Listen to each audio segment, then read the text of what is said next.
Bussy in the morning, bussy in the evening, bussy at summertime. When you're grabbing bussy, you might end up doing time. Bussy in the morning, bussy in the evening, bussy at supper time. If you're grabbing bussy, you might end up doing time. All right, so I did this review and accidentally erased it, so I have to do it again. So the episode opens with Candace whining about her sorry sex life. And he do look like a two-pump chump. And Karen sticking her tongue out giving us that lizard. Everybody say Ashley is the biggest freak because she be having them threesomes. Candace said, we have a nice, decent time in bed trying to clear up the two-pump chump comment. Girl, that marriage might be on its way out. Which could be a plot line for you. Now, I want to know, why did they need to bring up the threesome with Katie when you can't even bring Katie to the reunion? But child, Juan wouldn't mind a threesome with somebody else, just not crazy Katie.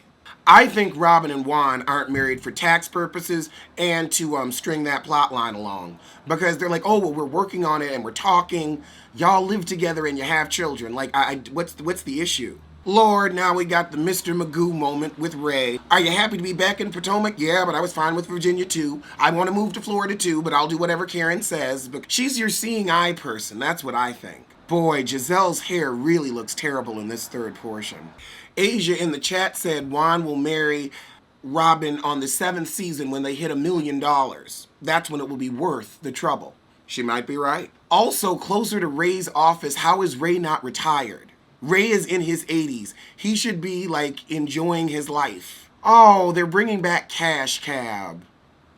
I should host that show. So now we get to the specious bussy grabbing. The fact that they have to begin by clearing something up because they cut and pasted that footage of him talking to Monique's cousin to make it seem like he was talking to the cameraman. I think that this whole bussy grabbing is like Nene knocking that producer's tooth out. I think it's fake. I don't think it happened. Michael gone say, you should be ashamed of yourself. You all should be ashamed of yourselves for not having enough of a plot line to have to lie to us with this bullshit.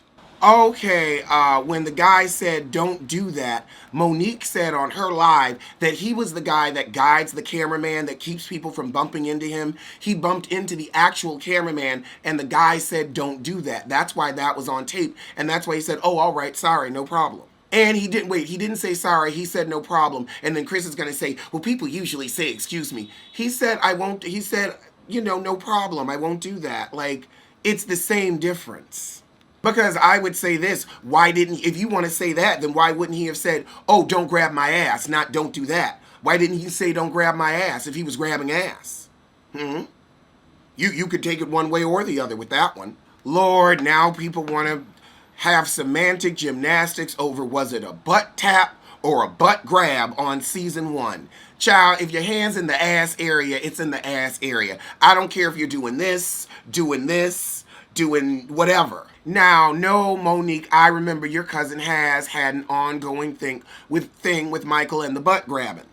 I remember this from seasons past because, oh my God, when he touched Andrew's ass, like, they used that as a plot line. Now we have something else that doesn't make sense in this story, which is why I just don't believe it.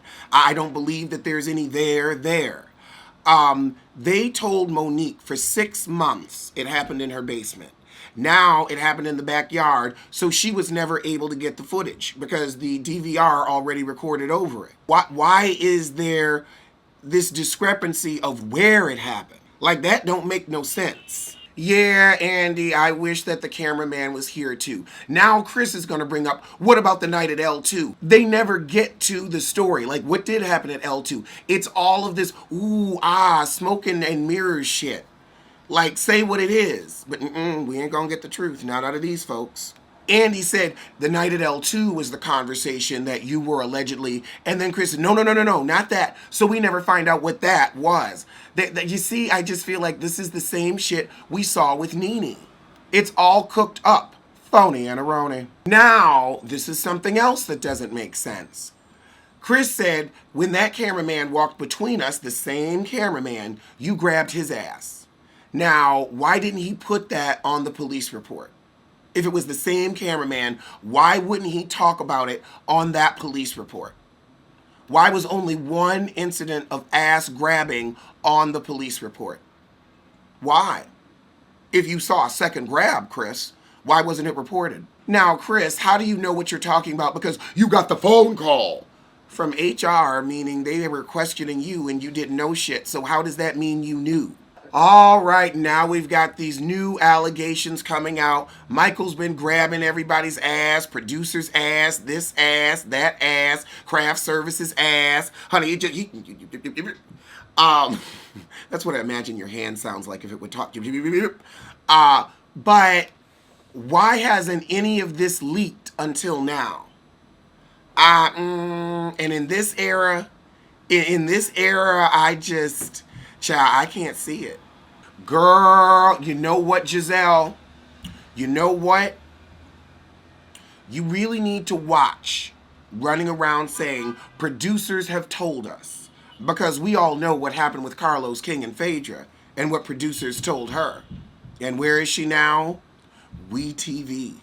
So let's take it on back to when Carlos King started that lie and had Phaedra spread it about Kandi and Todd. So let's not act like production is new to making up shit out of the blue. Kandi never said that. Now, where did it come from? Where did Portia hear it from? They wouldn't let her say production, but we all know that was Carlos Queen. I ain't buying it, honey.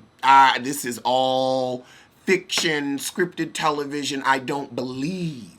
Now Karen goes on her victim speech. And my thing is, why didn't you, since you know this man, why didn't you reach out and help him tell his story? Why didn't you put him in contact with the foundations you work with to help get him justice? See, it's all lip service. It's all lip service. I don't like serious issues like this being played with. All right, now we got the whole, whose penis does Michael want to suck? I mean, Juan's over there like, don't put me on blast, because do I think Michael and Juan have had sex? Yes. Do I think Ashley and Robin have had sex? Yes. Together and apart. Like Juan said, you gotta keep it spicy. Now, Robin says, I didn't make that statement up.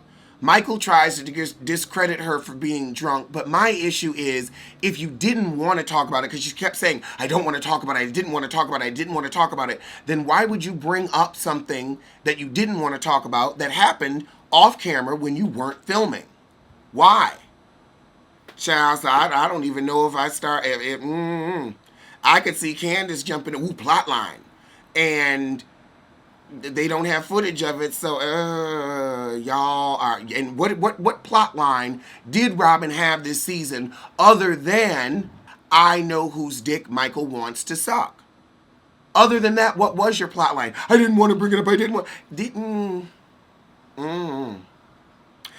It's all specious to me now. Oh, when the working day is done, oh, bussies just wanna be grabbed. Oh, bussies just wanna be grabbed. I'll have to come to you, with a bussies just wanna be grabbed remix when I'm in a little better voice. But bussies just wanna be grabbed. Oh, bussies just wanna be grabbed.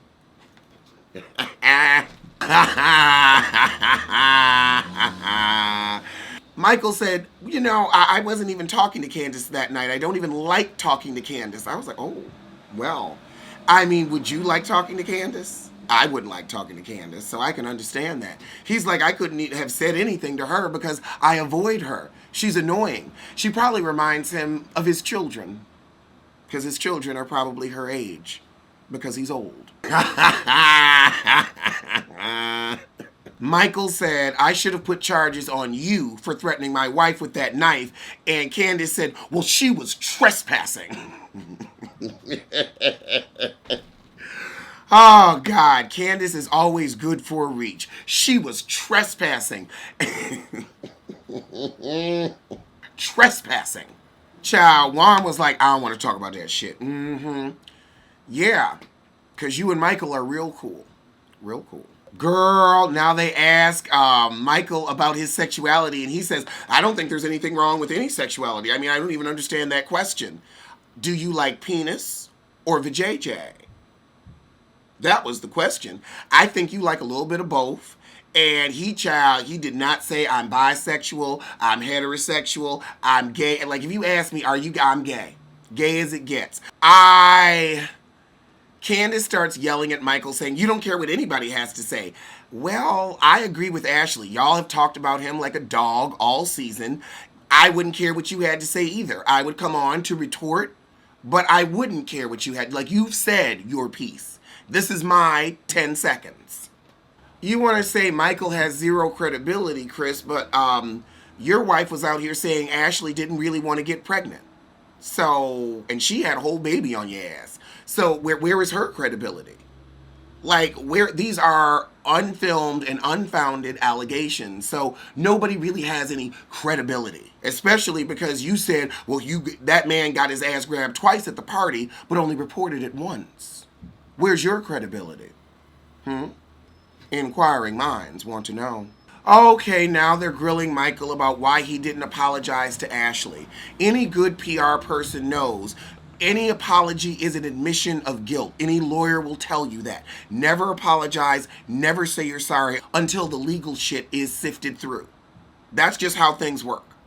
So I think Michael didn't publicly apologize to Ashley because it could have been seen as an admission of guilt. But then again, I think all of this is bullshit, and he didn't apologize to Ashley because he was going along with this to keep Ashley on the damn show. That's why he never apologized. He did this as a favor to her. He said, I'll go under the bus and be the villain this season, like Nene was last season. I don't believe.